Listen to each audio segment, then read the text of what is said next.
Gentleman, आजचं presentation चालू करण्याआधी मला तुम्हाला एक प्रश्न विचारायचा आहे.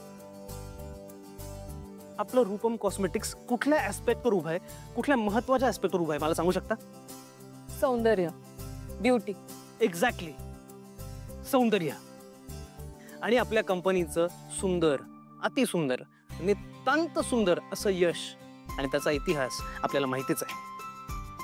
आता आपण एक पाऊल पुढे जाणार आहोत, एका नवीन इंडस्ट्रीमध्ये एंटर करणार आहोत आणि ती इंडस्ट्री म्हणजे म्युझिक इंडस्ट्री.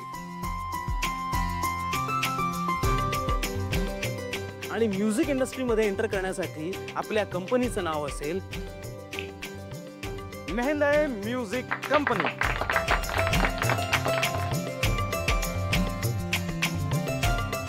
तर या मेहंदळे म्युझिक कंपनीच्या अंडर आपला पहिला ऑब्जेक्टिव्ह असेल आयडेंटिटी तयार करणं, ब्रँड आयडेंटिटी तयार करणं. त्यासाठी आपल्याला एक चेहरा हवाय. तर तो चेहरा कसा असेल? अर्थातच सुंदर. पण सारंग सरांनी सांगितल्याप्रमाणे सुंदर ह्याच्या मागोमाग जर कलागुणांची जोड असेल तेव्हा तो चेहरा अजून सुंदर दिसतो. आणि हे लक्षात घेऊन मी असा विचार केला की जर आपल्याला असा एक चेहरा मिळाला जो सुंदर असेल आणि गायन कौशल्यात पण उत्तम असेल, आपल्यासाठी रूपम कॉस्मेटिक्ससाठी आणि मेहंदळे म्युझिक कंपनीसाठी खूप उत्तम गोष्ट असेल ही. बरोबर ना? नाही, व्हेरी गुड. हे सगळं तू सांगतोयस खरं, पण एक सुंदर गाणारा चेहरा आणणार कुठून? प्लस जर सुंदर गाणारा चेहरा आणायचा असेल तर त्याच्यासाठी एक वेगळा खर्च लागणार. बरोबर आहे. तर ह्या विषयावर पण मी विचार केला आहे आणि माझ्या डोक्यात एक आयडिया आहे. यासाठीच ही कॉम्पिटिशन. स्वरयज्ञ पुणे 2025 ही मानाची संगीत स्पर्धा.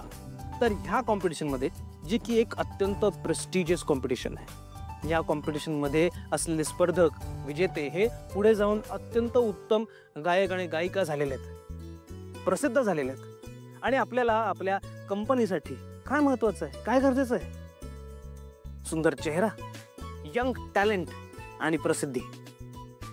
या तिन्ही गोष्टी आपल्याला या कॉम्पिटिशनच्या माध्यमातून मिळणार आहेत. तेव्हा माझी आयडिया ही आहे की जर आपण ह्या कॉम्पिटिशनला स्पॉन्सर केलं तर, आपण जर का या कॉम्पिटिशनला स्पॉन्सर केलं तर म्युझिक इंडस्ट्रीमध्ये आपली ही पहिली स्टेप असेल. Very good idea Soham. पण त्या प्रोजेक्टसाठी ऑलरेडी स्पॉन्सर्स आहेत.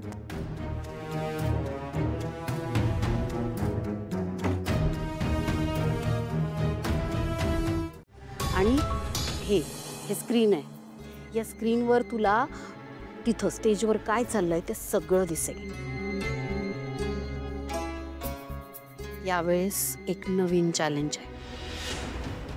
ड्युएट राऊंड आहे, म्हणजे दोघं मिळून गाणार आहेत. तर त्यांच्यासोबत ते कसं गातायत, कुठे पॉजेस घेत आहेत, बरोबर त्यांच्या लिप्सशी सिंक्रोनाइज करून तुला गायचंय, निभावून न्यायचंय.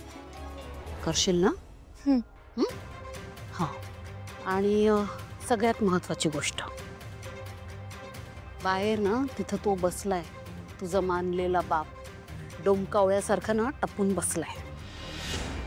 शोधतोय बहुतेक तुला, पण त्याच्या नजरेस पडायचं नाही.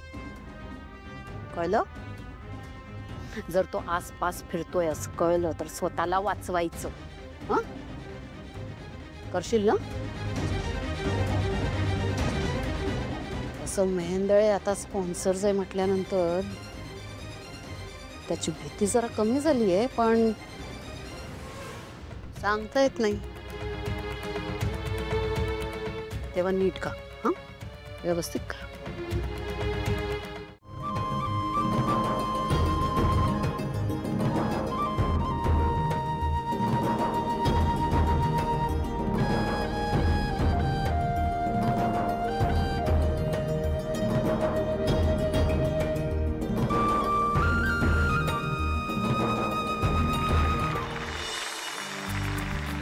नमस्कार नमस्कार नमस्कार. मी प्रसाद तुम्हा सर्वांचं पुन्हा एकदा स्वागत करतो स्वरयज्ञ पुणे या नावाजलेल्या स्पर्धेच्या अंतिम फेरीसाठी. जोरदार टाळ्या झाल्या पाहिजे. आणि आपल्या स्पर्धेचे प्रायोजक आहेत मेंदळे म्युझिक कंपनी. त्यांच्यासाठी एकदा जोरदार टाळ झाला पाहिजे.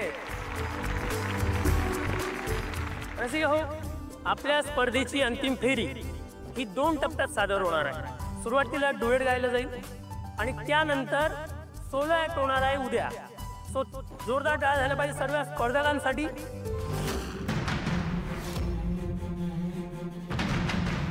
पुन्हा आलास माझ्या मार्गात आडवा, मांजरीसारखा. काय कुणाला शोधतोयस